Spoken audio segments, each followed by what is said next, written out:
خواہش ہے تو اس جنت کا حصول کیسے ہوگا؟ خواہشات کے پیچھے چل کے جی تو چاہتا ہے، لاکھوں کا میلہ ہے، کتنے ہی لوگوں کا دل چاہتا ہے ہم بھی شغل میلہ دیکھنے چلے۔ قبروں پہ جو میلے لگتے ہیں اس میں شغل میلہ ہی تو ہوتا ہے، اور کیا ہوتا ہے؟ کہیں موت کا کنواں ہے جہاں پہ زنخیں ڈانس کر رہے ہیں، کہیں لکیرانی سرکس ہے، کہیں چوریے ہیں، کہیں بدکاریے ہیں، کہیں منشیات ہے۔ ویسے اگر ہیروئن پیئیں گے تو پولیس پکڑ کے لے جائے گی، لیکن اگر بابا جی کی درگاہ پہ بیٹھ کے پیئیں گے تو اب بابا جی کی چھتری مل گئی ہے، یہاں پہ کوئی شرطا آ کر، پولیس والا آ کر پکڑ، دربار پر پی رہے ہیں نا۔ خواہشات نفس تو یہی ہے، درباروں کو آباد کیا جائے، میلوں کو آباد کیا جائے، عرسوں کو آباد کیا جائے، محرم کے جلوسوں کو آباد کیا جائے، لیکن اہل ایمان، اہل توحید، توحید کے پیغام کو نہیں بھلاتے، اس درس کو نہیں بھلاتے، بلکہ دنیا میں آنے والی ہر مصیبت کو ہنس کر اپنے سینے پہ سہ لیتے ہیں۔ کیوں؟ انہیں پتا ہے ایک دن اہل ایمان کو رب کی جنتوں میں داخل کیا جائے گا، جہاں پر آوازیں پڑیں گے، سلام علیکم بما صبرتم فنعم عقبی الدار۔ اے جنتیو، اللہ کی جنت میں داخل ہو جاؤ، سلام علیکم، تم پر اللہ کی طرف سے سلامتی ہے، رحمتیں ہیں، سلامتی ہے۔ کس بات پر؟ بما صبرتم۔ اے اللہ کی توحید کو سینے سے لگانے والو، یہ جنت کیوں ملی؟ یہ رب کی طرف سے سلامتی کے پیغام کیوں آئے؟ بما صبرتم۔ لوگ میلوں میں جاتے، لوگ قبروں پہ طواف کرتے، لوگ دنیا کی رنگینیوں میں ڈوب جاتے، اور ان درباروں اور درگاہوں پر جا کر پردہ بھی ختم ہو جاتا، بے حیائییں بھی آسان ہو جاتی، منشیات بھی آسان ہو جاتی، بدکاری بھی آسان ہو جاتی، انسان کی خواہشات نفس اس کو اس طرف دھکیلتی، لیکن اہل ایمان، اہل توحید صبر کرتے کہ یہ دنیا کی 4 دن کی رنگینی، شیطان نے ان کو گمراہ کر رکھا ہے، میں اس راہ کا راہی نہیں بنوں گا، میرا راستہ تو محمد کی اس شریعت پر ہے جو جنت کی طرف لے کر جاتا ہے، صلی اللہ علیہ وسلم۔ بما صبرتم، تم دنیا کی لذتوں کے مقابلے پر جنت کو یاد کر کے صبر کرتے رہے، فنعم عقبی الدار، اب جو تمہیں ٹھکانہ ملا ہے یہ ٹھکانہ بڑا عظیم ہے۔ اور جو غیر اللہ کے پجاری، جو درگاہوں کے پجاری، جو شرک کرنے والے، غیر اللہ کو پوجنے والے، اللہ کی توحید کو نہ سمجھنے والے، ان کی کیفیت بھی قرآن حکیم سے سنتے جائیے۔ اذهبتم طیباتکم فی حیاتکم الدنیا، تمہاری دنیا کی ساری رنگینیاں، دنیا کے سارے مزے، دنیا کی ساری لذتیں دنیا کی زندگی کے ساتھ ہی ختم ہو گئی۔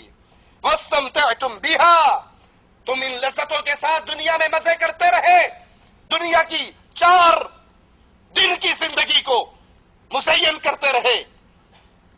قوالی پڑھتے ہوئے قوال پہ اتنے نوٹ نچھاور ہوتے ہیں کہ آخر میں وہ نوٹ جیبوں میں نہیں سماتے، اس کو 80 کلو کی بوری میں جھاڑوؤں سے بھر کے بابے کو دیا جاتا۔ سبحانہ وتعالی عما یشرکون۔ اور یہ لوگ اللہ کے سوا ایسی چیزوں کی پرستش کرتے ہیں جو نہ ان کا کچھ بگاڑ ہی سکتی ہیں اور نہ کچھ بھلا ہی کر سکتی ہیں، اور کہتے ہیں کہ اللہ کے پاس ہماری سفارش کرنے والے ہیں۔ کہہ دو، کیا تم اللہ کو ایسی چیز بتاتے ہو جس کا وجود اسے نہ آسمانوں میں معلوم ہوتا ہے اور نہ زمین میں؟ وہ اِنَّا أَنزَلْنَا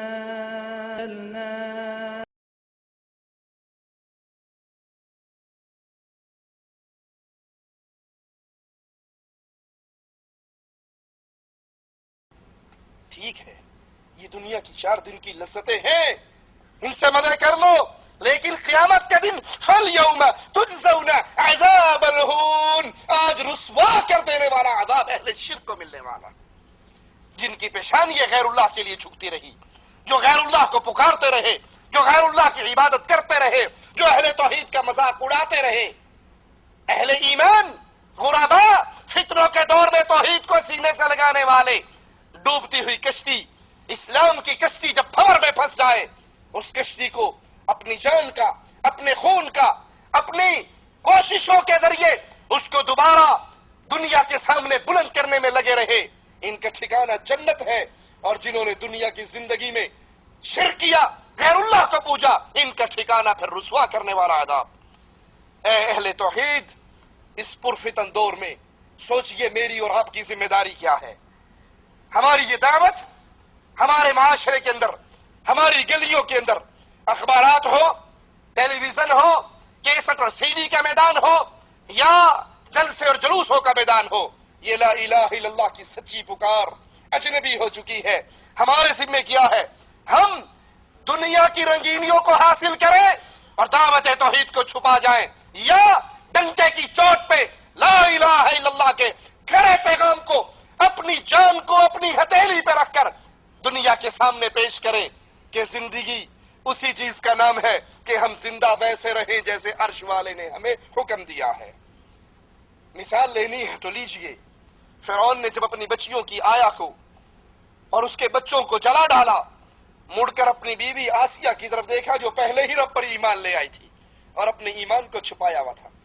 زبان حال سے فرعون کے جملوں کا ترجمہ کرنے دیجئے۔ اس نے کہا ویکھے آئی گستاخانہ رسی کی سلوک کیتا ہے، ہم نے ان گستاخوں کے ساتھ کیا سلوک کیا؟ اللہ اللہ اللہ کہنے والے، ہمارا انکار کرنے والے، صرف اللہ پر ایمان لانے والے، ہم نے ان کو کس طرح جلا کر راکھ کر دیا۔ سیدہ آسیہ کہنے لگی ظالم، تو قیامت کے دن رب کے سامنے کس منہ سے کھڑا ہوگا؟ جب ان معصوموں کے ہاتھ تیرے گریبان میں ہوں گے، اللہ کو کیا جواب دے گا؟ وہ کہنے لگا ہے تو بھی اس اللہ پر ایمان لے آئی؟ کہا ہاں میں بھی اس اللہ کو اپنا رب مان چکی ہوں جس اللہ کے نام پر یہ معصوم قتل ہوئے ہیں۔ کہا دیکھ لے، یہ میرے محلات کی رونقیں، یہ عزتیں، یہ تیرے خادم، یہ تیری خادمائیں، یہ تیری خوشبوئیں، یہ تیرے لباس، یہ تیرے بہترین سجے ہوئے کمرے، یہ ساری لذتیں برباد ہو جائیں گی، تجھے موت کا مزہ چکھنا پڑے گا۔ وہ جواب میں کہتی ہے جو جی میں آتا ہے کر گزر، جس سینے میں توحید رچ جاتی ہے وہ سینہ چھریوں سے چھلنی ہو سکتا ہے، رب کی توحید کا انکار نہیں کر سکتا۔ سولی پہ چڑھا دیا جاتا ہے، ہاتھوں میں میخیں گاڑ دی جاتی ہیں، ظلم و ستم کے پہاڑ توڑ دیے جاتے ہیں، وہ مار کھا رہی ہے، اللہ کی جنت کے لیے اس مار کو برداشت بھی کر رہی ہے۔ آسیہ اپنے اوپر، وہ جس نے کبھی پانی کا ایک گلاس نہ پیا، اپنے ہاتھ سے ہزاروں سینکڑوں خادم اس کے دائیں بائیں، فرعون کے محلات، دنیا کی لذتیں اتنی نعمتوں میں پلنے والی، لیکن آج لا الہ الا اللہ پر قربانی کا وقت آیا تو کہا فرعون جو جی چاہتا ہے ظلم کی چکی کو چلا دے، اس سینے سے رب کا نام جدا نہیں کر سکتا۔ جب ظلم بڑھ گیا، جب دکھ بڑھ گیا، جب فرعون کا ستم بڑھ گیا، اپنی نگاہ